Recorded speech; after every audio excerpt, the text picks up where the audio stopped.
So I guess there's two things I'd love to talk about this. So growth and fixed mindsets, but then also neutral thinking rather than positive thinking, because I could talk about that one all day too. But the growth versus fixed mindset was such a game changer for me as an athlete. And I think it's totally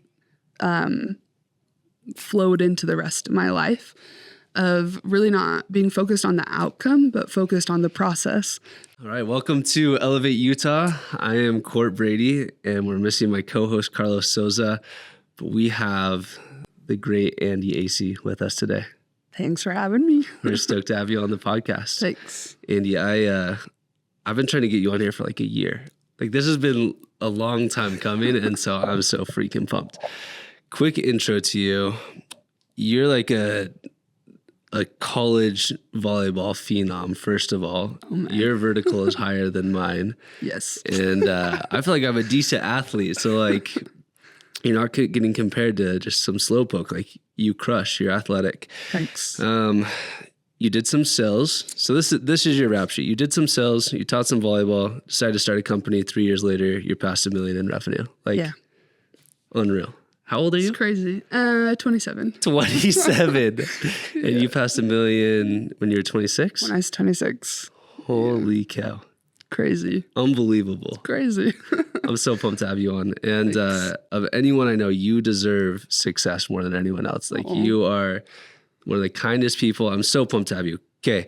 So every podcast, we text the guests and say, what do you want to talk about? Yes. What are you passionate about? Feel expert in? And Andi, this is your text back. CRM processes for B2B companies, mindset, sales, crushing goals, hiring people to free up your time, making money, doing hard things, therapy, healing after loss, being a young female entrepreneur, stepping into your destiny, God's love for everyone, service and sports. And I think mindset would be fun to double click on. Yes. All of the above. I love it. So we're gonna, like, this is open conversation. We'll go deep into your quick ascent. So I want to hear about Z1, Zoho, cool. All of those things, and we'll try and dissect that. Then we'll go deep onto what you're passionate about. So we'll cherry pick a couple of those items, and then we'll make sure to wrap up with mindset and your advice to a former version of yourself. Great. Does that sound all right? Yeah, sounds good. Okay. So let's just get a plug for Z1. What is Z1? Yes. Z1 is a business where we customize Zoho for our clients.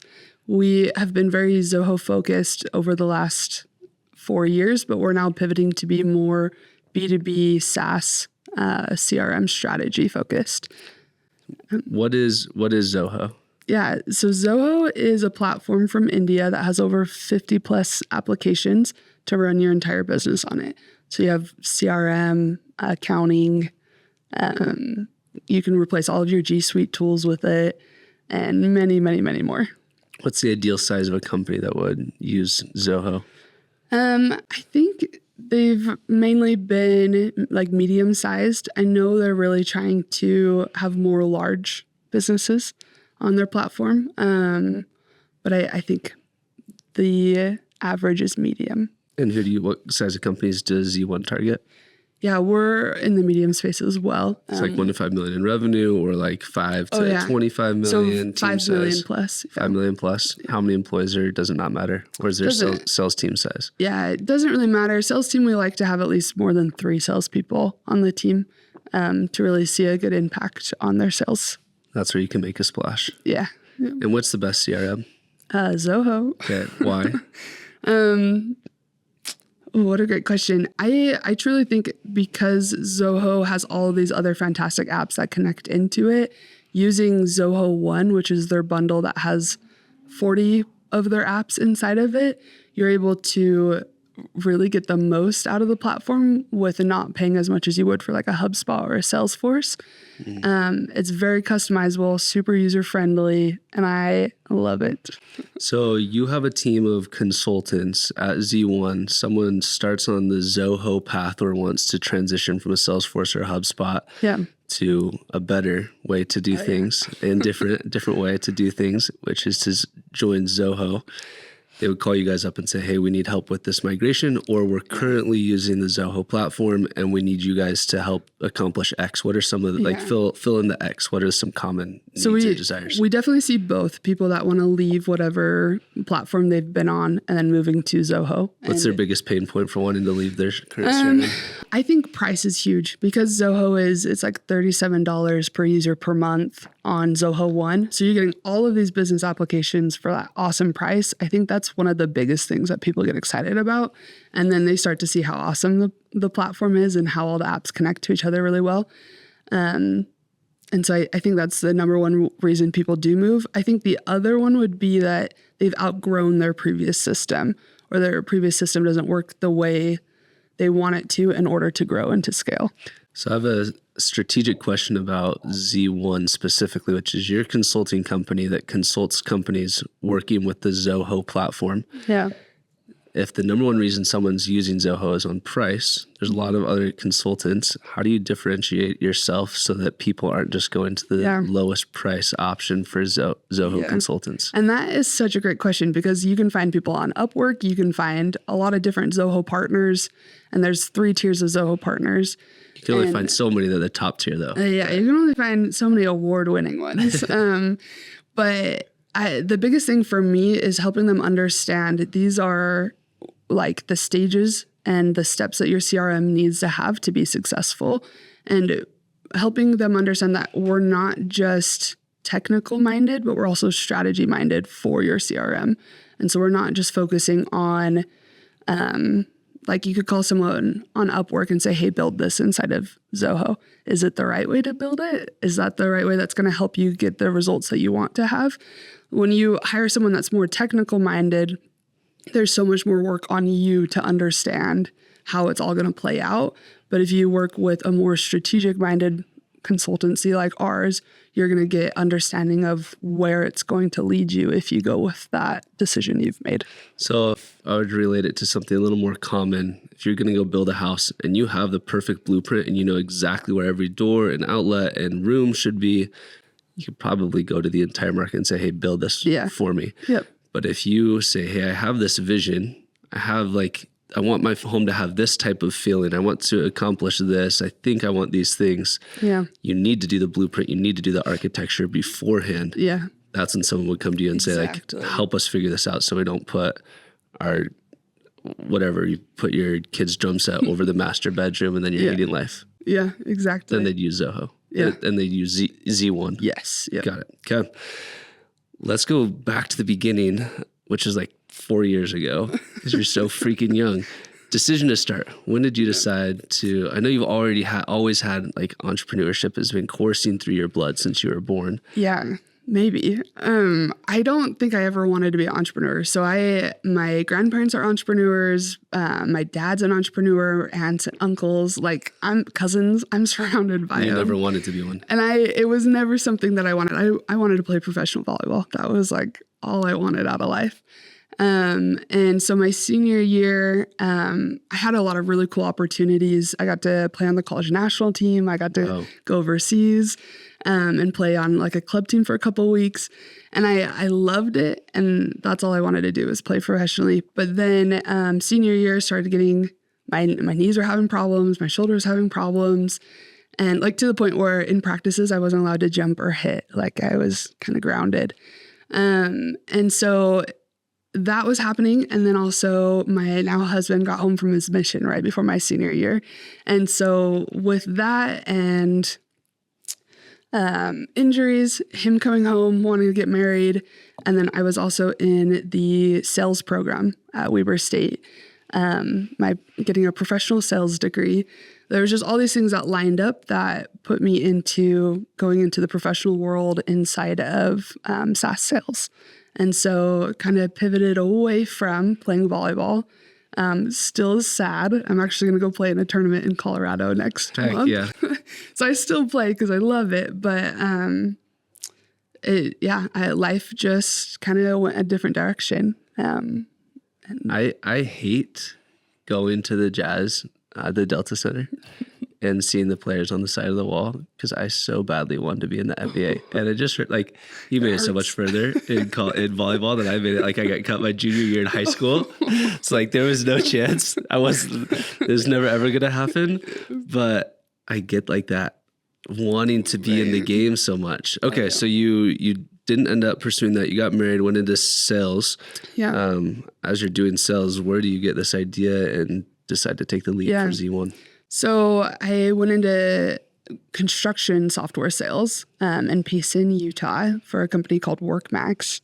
And it took me a little bit, but I started killing it. And I hit quota, either a hit quota or even like sometimes 200% above quota every month for like 10 months in a row. Wow. And it all came down to the process I was following on every single call. And to me, it was just... you just keep following this process and the results happen. And I was the only person in the company doing that. Like, people weren't hitting quota 2 months in a row. And I all of a sudden was hitting it multiple times in a row. And I loved it, love sales. I love solving problems for people. But there were changes made in the business that I would just question and be like, well, why are they doing that? Like, that doesn't make a lot of sense. And my dad says I was a horrible employee because I constantly was questioning things.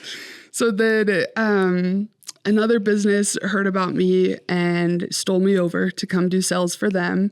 And that also turned out to not be what I wanted it to be. And then around that same time, I was using Zoho this whole time as a sales rep too. So I was getting really familiar with it.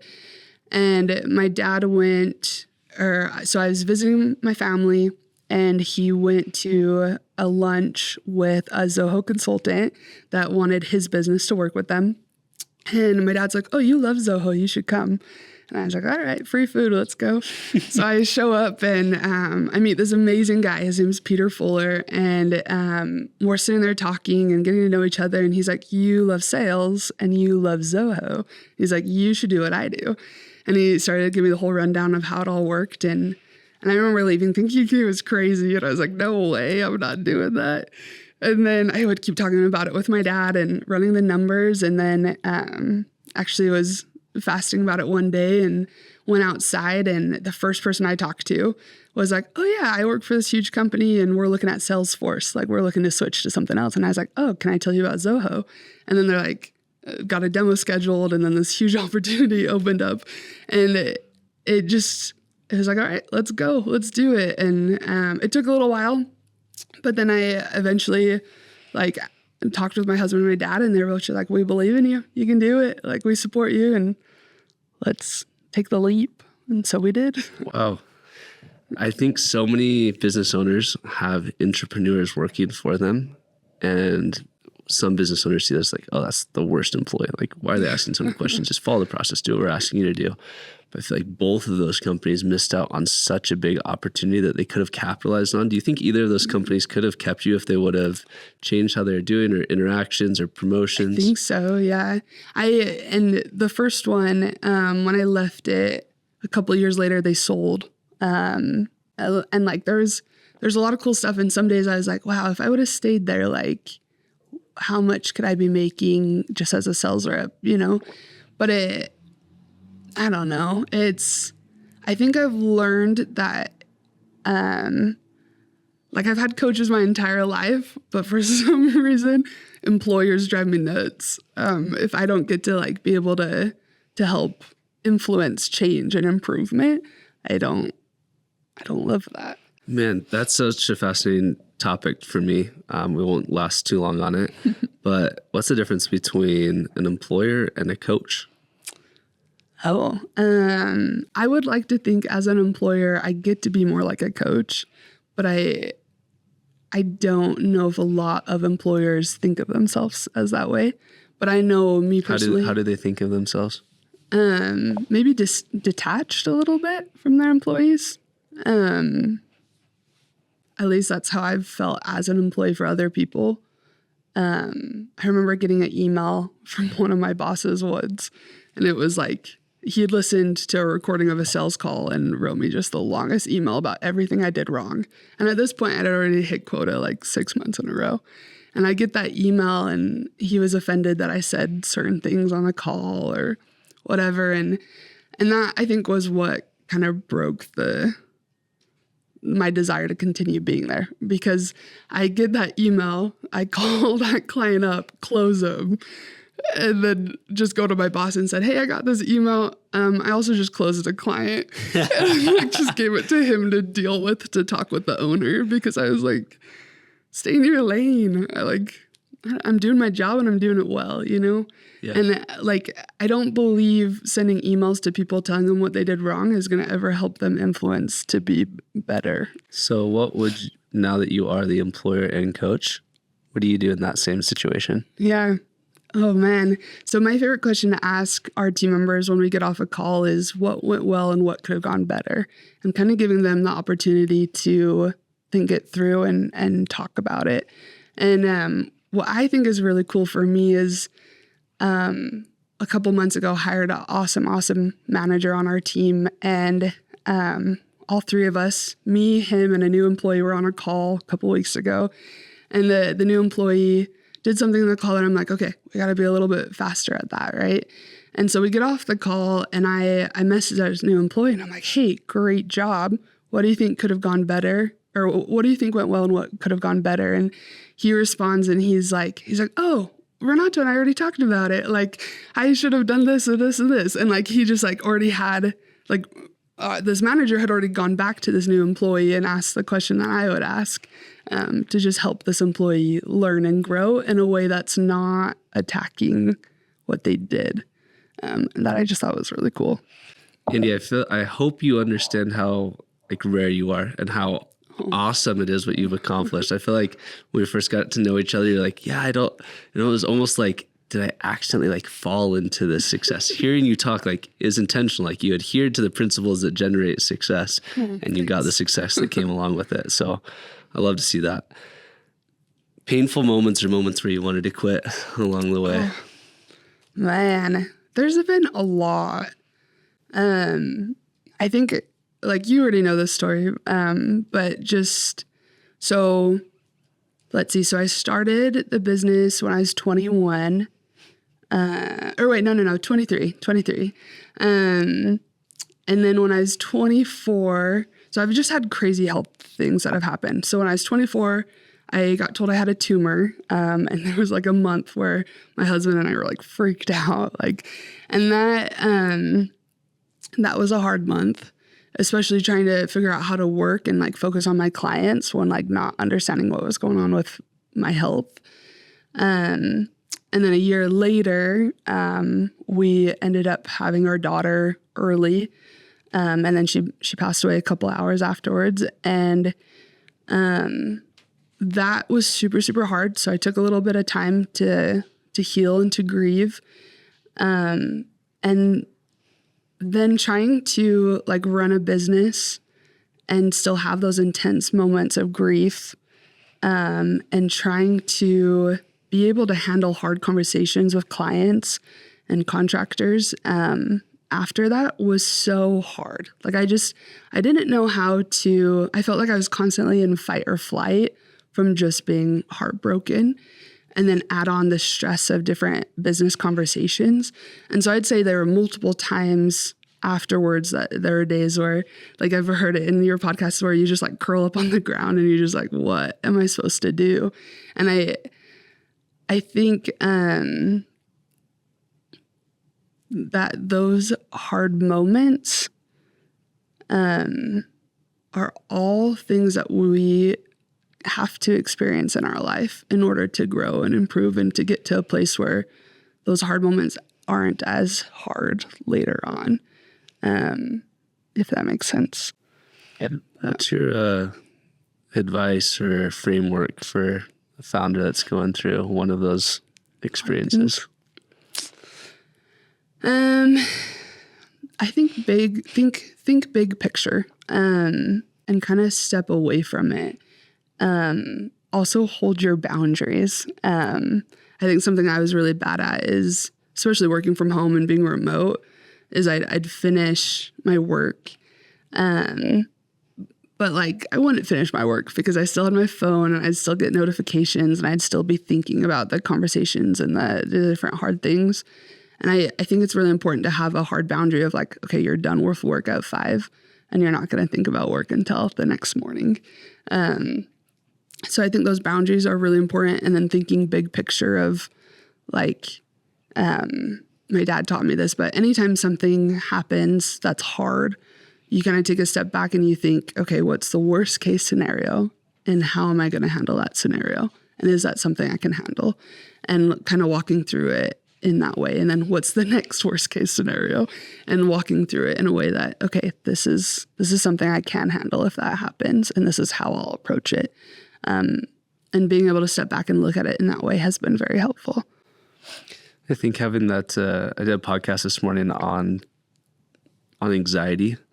And as I was studying it and thinking through it, this idea that the ambiguity loves, like thrives, or is the accelerant for anxiety. And the more ambiguity and questions we have in our mind, the more anxiety we have, and the more we can. So true. To exactly what you said, step back, get clear, feel the process, go through it. Yeah.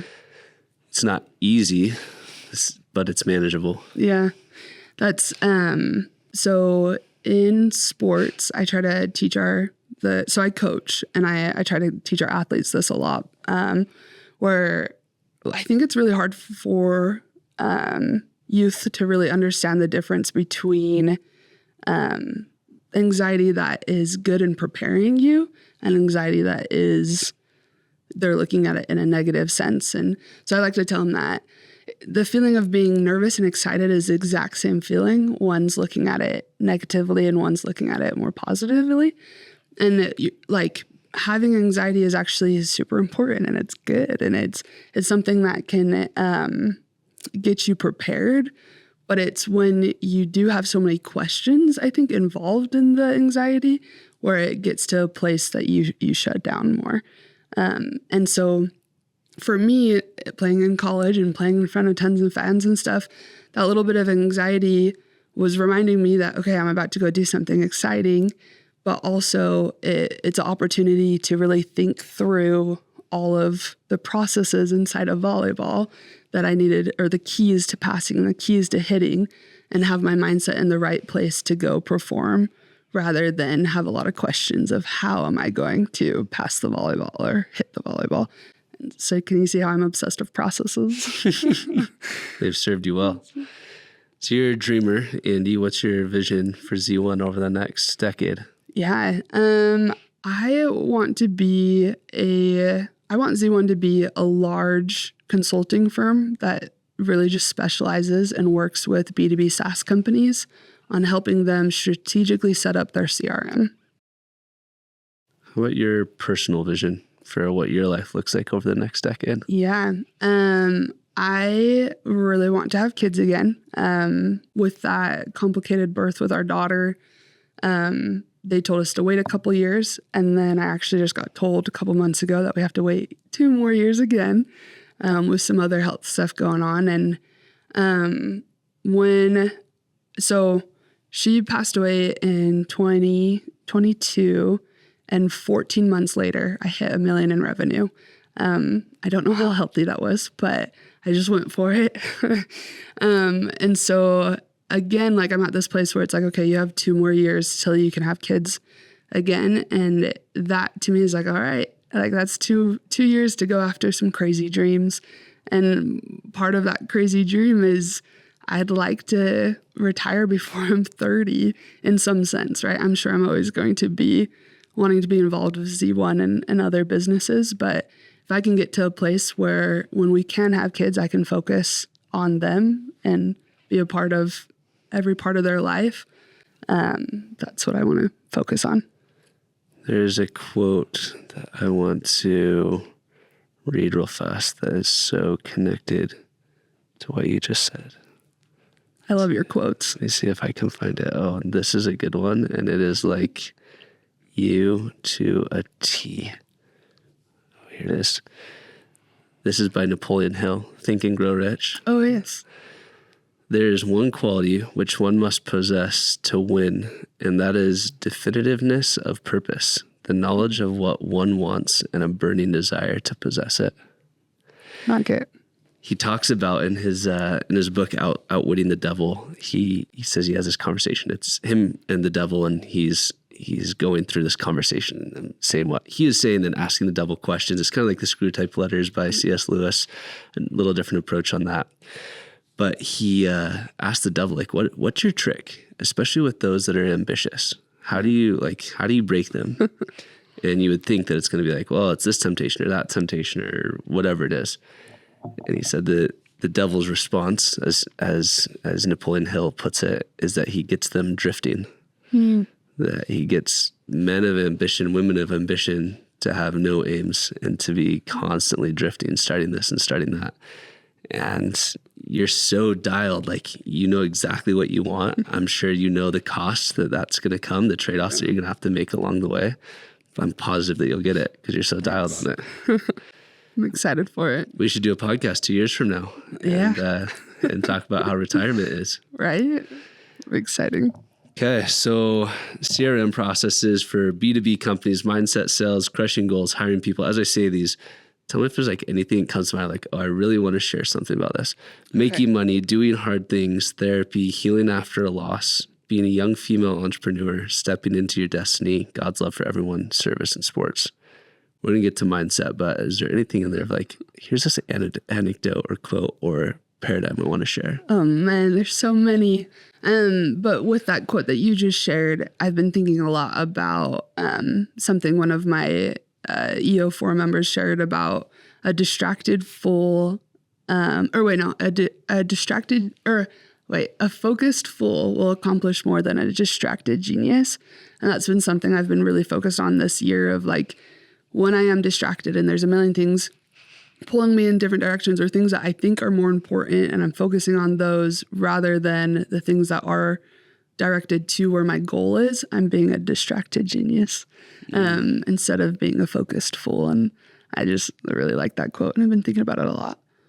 A focused fool or a focused foal, like a young... No, like a fool. A fool. Yeah. Not a young horse. No.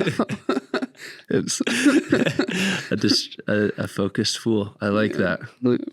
Cool. Anything else in CRMs, mindset, goals, hiring people, doing hard things, healing after loss, young female entrepreneur? So I think hiring people took me forever to understand just how amazing it is to have A players. Like I remember, I think it was a year ago, you were coaching me and talking with me about like needing to get some A players, and it took forever. I think the biggest lesson I learned last year was that hiring A players can completely change your business. And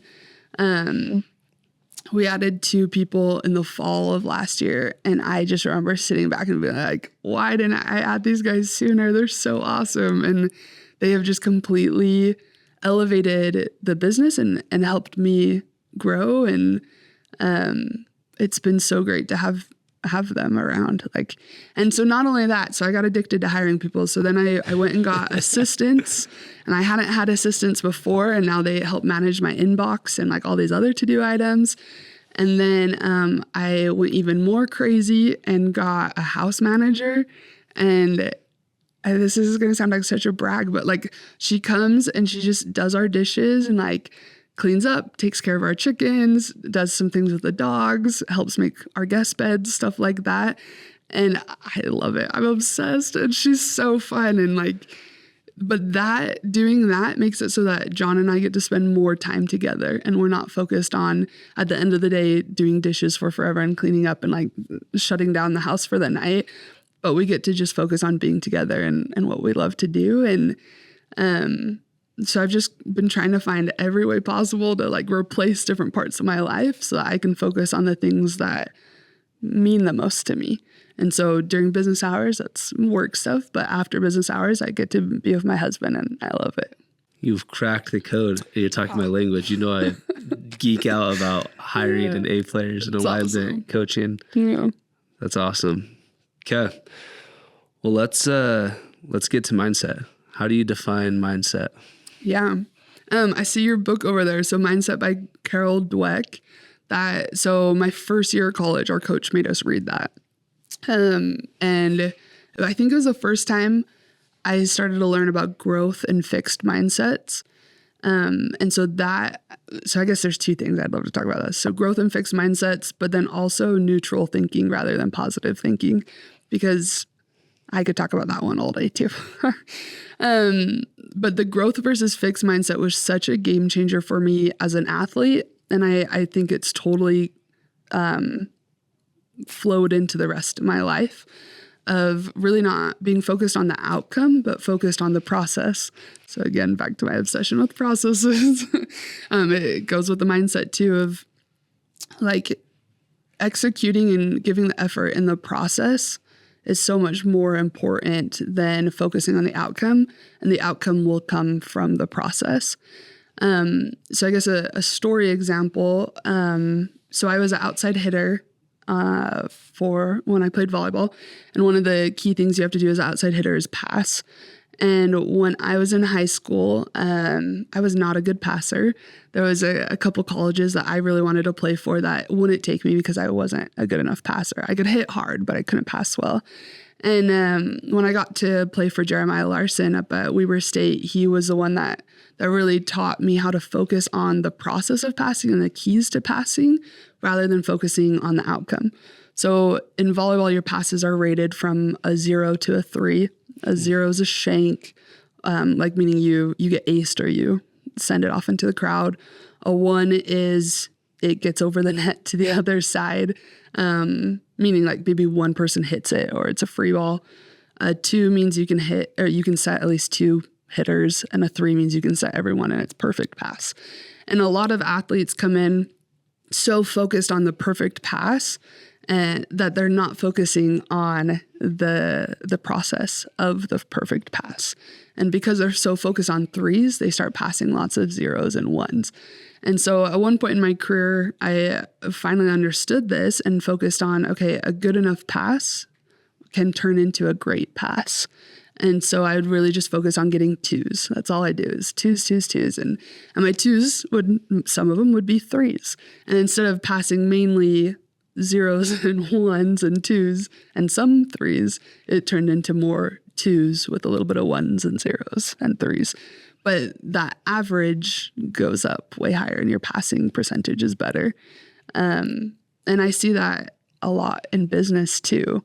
And I'm so focused on the different processes and the things that we do to create the outcomes that we want. So I guess another example in the business realm is before every meeting, we send an agenda email to our clients saying, hey, this is what we're talking about. And after every meeting, we send, hey, here's your homework, here's our homework, and here's what we're going to talk about next time. And the cool part of that process that we do on every single call is it's giving the outcome of our clients knowing that we care about them, we understand them, we're also smart and good at what we do and detail-oriented, and we're also tracking the conversations. And it's such a small thing, but by doing that process, we're having the outcome of happy clients. And so I love the growth mindset of focusing on the process rather than the outcome. I feel like you've cracked the code, and that's the other reason I'm confident you'll be able to step away from your company, because I've seen founders that have been in their businesses for decades. I've seen founders that seem like overnight, it's like, dude, you just created something successful and then stepped out. Like, how did that happen? And it's always the same. I put the right people and the right processes in place, and then I was able to step out. I remember when it happened to Aspen and I was able to step out and I realized like the company doesn't need me. It almost felt like cheating. Like at the beginning of the company, it felt immoral of how much I was working and how little I was getting paid. I was like, this is ridiculous. Like 80-hour weeks for literally no take home for years. And then on the flip side, it was like, oh my gosh, like I could literally take a vacation for a month or 2 months or 3 months and cash flow way more than I was a couple of years ago. Like this side now feels so immoral because of how that flipped. Yeah. What advice do you have for founders that are like, I don't know the question, but it does feel like cheating, or like I'm not working hard or I'm not grinding because they're being so strategic and smart? I think that's so hard, and I don't know if I have an answer for it. And I think a lot of entrepreneurs, me included, like love the feeling of accomplishment of what we do. And at the beginning, that's doing everything, right? And then as our roles change, there's still this like accomplishment that you feel as you do certain tasks. And then I think I haven't been in those shoes of stepping all the way away, but like right now I'm barely meeting with any of our clients, and I focus more on like CEO tasks, right? And that is so hard because doing billable hours and doing sales are the things that make me feel very accomplished. And then the tasks that I feel like CEOs focus on might not always have that gratification tied to them because they're longer tasks. So for me, like I try to set like my goals for the week of what I'm going to accomplish that week. And I try to get the satisfaction off of, all right, I accomplished those goals. Like they're moving forward.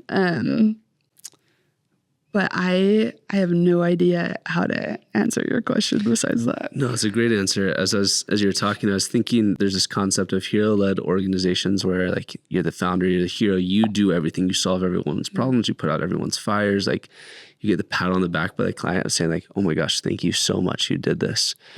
And to scale a company, once you hit like that 5 to 15 employee range, like it doesn't work to be the hero anymore. And as you're talking, it was taking off the cape and then building 5 other capes and saying like, you guys are the heroes. Exactly. And now I'm going to be your sidekick or whatever and coach you and train you and cheer you on as you go out and do this. And I feel like it's the process of making your people wildly successful because now, oh my gosh, they have this opportunity to not just be an employee, but to be this entrepreneur where they're making differences, they're making changes, they're making big decisions. And you get to do exactly what you love and be free from your company. Well, and also coach too. Like, so this week we were on a call with a client that we've worked with for a long time, and they now have a big project coming up and have stuff they want help with. And the team member on the call gets all the questions asked that they need to. I throw in a couple questions and we hop on a call afterwards, me and my team member, to kind of come up with a plan. And my head's like, okay, I got to start architecting the solution for this client and like how we're going to do all of this. And so I start down that route, and then it like hits me. I'm like, wait a second, this isn't my job. And I was like, and I literally said that. I was like, wait, that's your job. Like, what do you think? And he's like, oh yeah, I'm going to do it like this, this, and this. And I was like, exactly why I should just step back. How can I support you? And like just sit there and help him. And it was such an aha moment for me of like, I think our egos maybe get in the way of like, oh, we want to solve the problem and like be the one that comes up with the solution and have all the answers. And I think it's changing your mindset from like you being the hero to like letting other people shine and helping them get that gratification and that happiness. Because I think when you come in and solve the problem, you're kind of taking that away from them to have that satisfaction of solving the problem. So let them have that satisfaction, you know? You nailed it. Okay. What creates a mindset, Andi? I don't... So as I asked that question, I would think like, okay, I've known Andi for a couple of years now. She's always been positive, happy-go-lucky, super driven, empathetic, but I feel like you also have this killer instinct. Like, were you just born with that? Did someone say, hey, like, this is just what you came with? Or, like, were there specific tactics that you deployed over the last decade or two that have created this mindset that people can replicate? What a good question. And I personally think anything can be learned. I really, truly think anybody can learn. With that being said, so I took my dad to dinner last night because John can't eat anything but chicken right now. So I wanted something else. Okay, so the audience knows. Tell us just about the last 3 hours with John in the car. Oh, man. Okay, so my husband's doing a bodybuilding show this weekend. And we're driving up from St. George up here to Salt Lake for his show. And right now, his show's tomorrow. So he's drinking 2.5 gallons of water today. He's going to kill you for sharing this. Oh, I know. He's taking like all of these like diuretics and like all this stuff. And we had to stop the car every 30 minutes so he could like run to the restroom because he's just downing water like the whole way up. There's not restrooms every 30 minutes from St. George. No, there was a long stretch where he was not happy. And traffic didn't help, but it was really funny. So yeah, so tomorrow night he gets to have his first burger in forever, and he's stoked.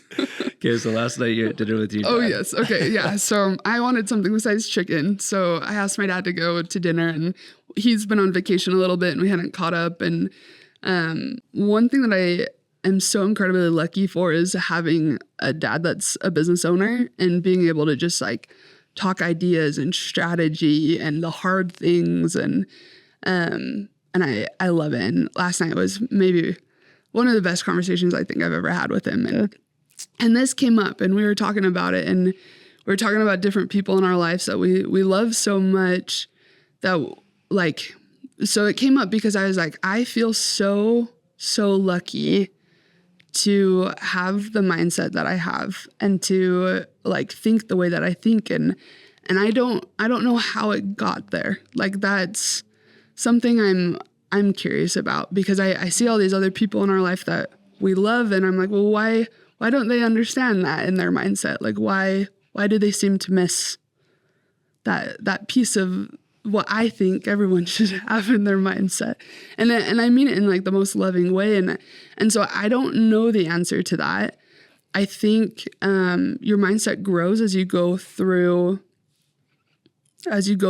things, but I think it's also influenced by the people that you're around. It's influenced by the mentors that you have in your life. It's influenced by the music you listen to, the things that you feed into your brain.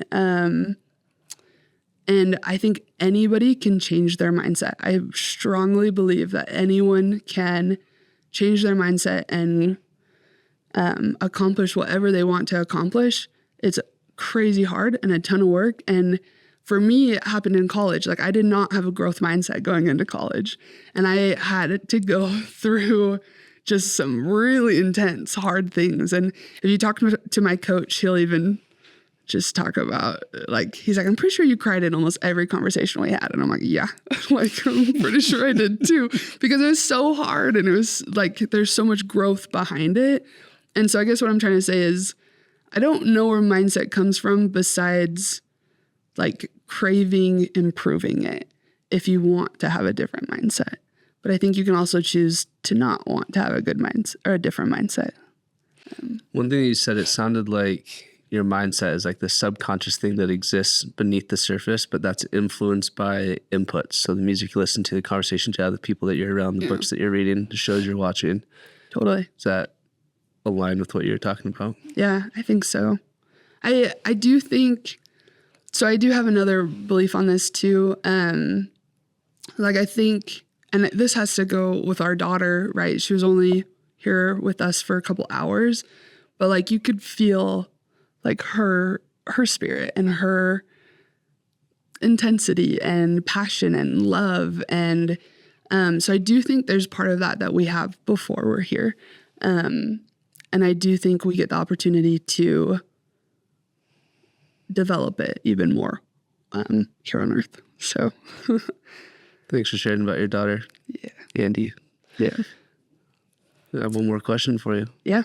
What's your advice to who's the prior version of Andi that you're sitting across from, and what would you tell her? Yeah. What a great question. I've been thinking about this. We were at a dinner party a couple weeks ago with our EO forum and the spouses. And they gave us a couple questions, and one of them was this, but it was, what would you tell your 20-year-old self? And for a couple of people in the room, that was like 30 years ago. Last week. When it comes up to John and I, we're like, so 7 years ago, like this is what we would tell ourselves. And I, weirdly enough, I think I would prefer to have a conversation with my future self than I would with my past self. Let's talk about that. Yeah. I have become obsessed with talking with my future self and who I want to be, and kind of just having a conversation with her and hearing what she has to say to me where I am today. And I think I'm way more focused on future than past. I say a lot that I never have any regrets of the past. Definitely had hard learning moments and things that maybe I should regret, but I don't, because it made me who I am today. And so I'm not I don't love that. Like, I much rather talk to my future self that has accomplished everything I'm going to accomplish. And I want to know what she thinks about what I'm going through and how she'd approach it. And those to me have been very like tender and loving and sometimes hard and like, get your act in gear and like do better. Or like, hey, you're not focused on the right thing right now. If you really want to have this goal, then you should be focused on this. And for me, that's kind of how I approach that. Can we double click on that process? This is fascinating to me. Like, is this like a morning meditation? Is this like a once a year thing? Is this like a driving in your car? Driving in my car for sure. Maybe it should be more than that. But yeah, I'll just sit there and there'll be something I'm trying to solve. And I'll be like, you know what would the bigger, badder, awesome me, like, how would she approach this? And how would she show up to this? And I think I dream so hard of what I want my future to be. And I dream so hard of who she is and what she's done. And I have so much love for her. And I know she has so much love for me and everything I'm going through now. And this sounds so weird. It's like I'm like talking about another person, but to me, it's really helpful to talk to her through the hard things that I go through and kind of see the bigger picture of it all. Andi, is there anything I didn't ask that you wish you would have clicked on?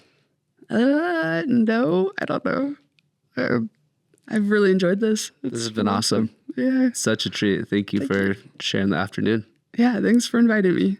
It's a wrap. Awesome.